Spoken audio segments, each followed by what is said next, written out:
अकबर के द्वारा पहुंचाया गया एक सूबेदार था जिसका नाम था बाज बहादुर। बाज जैसी निगाह और बहुत बहादुर होने के कारण उसका नाम बाज बहादुर रखा गया था। उसका काम ये था कि यहाँ से लगान वसूल करना है, टैक्स वसूल करना है। जो व्यापारी यहाँ पे व्यापार करने के लिए आता था उससे टैक्स वसूल करके अकबर को पहुंचाना, ये उसका काम था। पर 15 साल तक शासन करने के बाद बाज बहादुर अपने आप को मांडो का स्वतंत्र राजा घोषित कर देता है। हाँ। इसी कारण फिर बाज बहादुर आदम खां के द्वारा मांडो पर अटैक करता है। और उससे पहले बाज बहादुर को दो चीजों का ज्यादा शौकीन था, एक तो दीप मल्लार गाने का और दूसरा शिकार करने का। बाज बहादुर दीप मल्लार भी गाता था जिससे दीपों के अंदर ऑटोमेटिक अग्नि प्रचलित हो जाया करती थी, और शिकार भी करता था। तो इसीलिए वो शिकार करने के लिए मालवा क्षेत्र को छोड़ के निमाड़ क्षेत्र में जाता है, जिसमें महेश्वर, मंडलेश्वर, काटकोट, बड़वानी, पिपरी, धर्मपुरी, ये सभी छोटे गांव, बड़ी सिटी आती, जहाँ पे बाज बहादुर शिकार करने के लिए गया था। और शिकार करते करते वो नर्मदा नदी के किनारे तक पहुंच जाता और वहां पे देखते है कि कन्या मेघ, मतलब आम पीपल के पेड़ के नीचे बैठ के मेघ मल्लार गा रही, जिससे बारिश होती है। बाज बहादुर उसका मल्लार सुनता है, फिर वो भी गाता है दीप मल्लार, जिससे दीप जल उठते हैं। तो बाज बहादुर बोलता है कि आप मेरे साथ चलिए सादियाबाद में। उस टाइम मांडो का नाम था सादियाबाद, मतलब आनंद की नगरी। तो बाज बहादुर बोलते हैं कि आप मेरे साथ चलिए सादियाबाद में, जहाँ पे एक संगीत कंपटीशन रखा जाएगा जिसमें आपको भी भाग लेना है। पर वो कन्या थी रूपमती, उन्हें यह बोल के मना कर दिया कि जब तक आप मेरे पापा थान सिंह राठौर से अनुमति नहीं लोगे, जब तक मैं आपके साथ नहीं जा सकती। तो रूपमती जी यहाँ से 25 किलोमीटर की दूरी पे गांव धर्मपुरी, वहां की रहने वाली थी थान सिंह राठौर की बेटी। थान सिंह राठौर धर्मपुरी गांव के जमींदार थे, उनकी बेटी थी रूपमती। तो बाज बहादुर खुद थान सिंह राठौर के पास जाता है और ये बोलता है कि एक दिन का संगीत कंपटीशन है जिसमें आपकी बेटी भाग लेना चाहती है, इसलिए रूपमती जी को सादियाबाद या फिर मांडो में पहुंचाइए। तो रूपमती जी यहाँ पे आती है, बाज बहादुर महल के अंदर ही संगीत कॉम्पिटिशन होता है, जहाँ पे रूपमती जी ने बैठ के मेघ मल्हार गाया था, जिस कारण मांडो के अंदर बारिश हुई थी।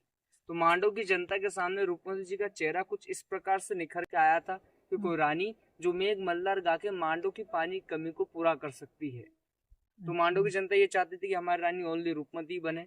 और बाज बहादुर भी उसके रूप में मरमिटा था, क्योंकि रूपमती बहुत खूबसूरत रानी थी, जैसे बाजीराव मस्तानी, रानी पद्मावती, उसी प्रकार से रूपमती बहुत ज्यादा खूबसूरत रानी थी। बाज बहादुर के सैनिकों के द्वारा संगीत कॉम्पिटिशन पूरा होने के बाद रूपमती जी को धर्मपुरी गांव में छोड़ दिया जाता है। 2 या 3 दिन बाद बाज बहादुर खुद जाता है और थान सिंह राठौर के सामने ये प्रस्ताव रखता है कि आपकी बेटी की शादी मेरे से करवा दीजिए, मैं उसको रानी बना के मांडो में रखना चाहता हूँ। पर थान सिंह राठौर ये बोल के मना कर देता है कि आप मुस्लिम हो और हम हिंदू है, और आपके हरम में बहुत सारी लेडीसें हैं, पर मेरी बच्ची कुंवारी में आप शादी नहीं करवा सकते। इसलिए बाज बहादुर इस जगह पे आता है, अपनी सेना इकट्ठी करता है और धर्मपुरी गांव पे आक्रमण कर देता है। और जीतने के बाद एक ही शर्त रखता है कि आपकी बेटी मेरे को दे दो या फिर आपको मार के ले जाऊंगा, पर रूपमती जी को लेके जरूर जाऊंगा। इसी कारण रूपमती जी दो शर्त, मैं आपके साथ चलूंगी पर मेरी दो शर्त है। पहली शर्त तो ये कि मैं रोजाना नर्मदा नदी का दर्शन करती हूँ, उसके बाद ही खाना पीना स्टार्ट करती हूँ, उससे पहले नहीं मैं कुछ खाती हूँ नहीं मैं कुछ पीती हूँ। और दूसरी शर्त ये कि जिस प्रकार से नर्मदा नदी को कुंवारी नदी और पवित्र नदी कहा जाता है, उसी प्रकार से मैं भी जीवन भर कुंवारी और पवित्र रहना चाहती हूँ। तो बाज बहादुर इन दोनों शर्तों को हाँ करके रूपमती जी को यहाँ पे लेके आता है और एक ऐसी जगह ढूंढता है जहाँ से रोजाना रूपमती जी को नर्मदा नदी का दर्शन हो जाए। तो सूर्य की पहली किरण के साथ इस बिल्डिंग के टॉप से नर्मदा नदी के दर्शन हो जाया करते थे। इसलिए बाज बहादुर के द्वारा इस बिल्डिंग के ऊपर 2 गुम्बदें बनवाई गई और इस बिल्डिंग का नाम रखा गया रूपमती पवेलियन, रूपमती मंडप। रूपमती जी यहाँ पे रहती नहीं थी, ओनली नर्मदा नदी का दर्शन करने के लिए यहाँ पे आती थी, रहती थी जहाज महल के अंदर रॉयल पैलेस में।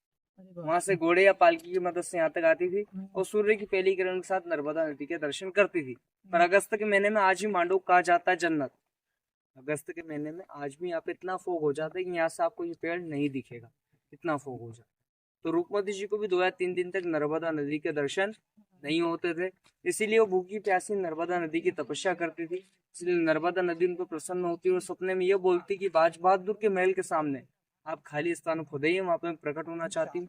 तो उसे खुदवाया जाता है, जब पानी निकल आता है।